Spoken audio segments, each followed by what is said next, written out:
C'est l'une des rares fois de l'année où les civils sont invités à se rendre à l'espace patrimonial de la base aérienne 709, une base créée un an à peine avant le début de la Seconde Guerre mondiale et l'occupation allemande, comme base d'entraînement tout d'abord. Ici, à Cognac, ils vont s'entraîner à larguer des bombes. Alors forcément, s'ils larguaient des bombes sur une base qui est toute neuve, ça serait quand même dommage, il a assuré. Donc les Allemands vont faire fabriquer des bombes en béton. Puis ensuite, comme lieu stratégique.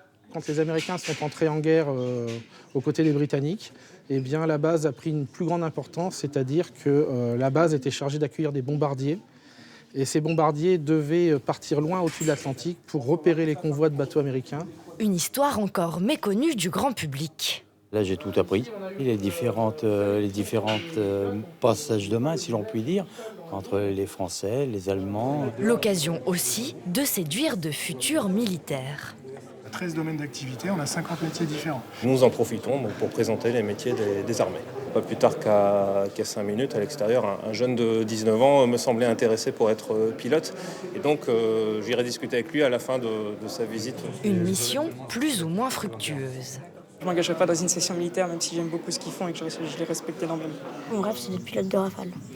Mais pour Louis, il faudra encore patienter quelques années avant de pouvoir tutoyer les nuages au sein de l'armée de l'air.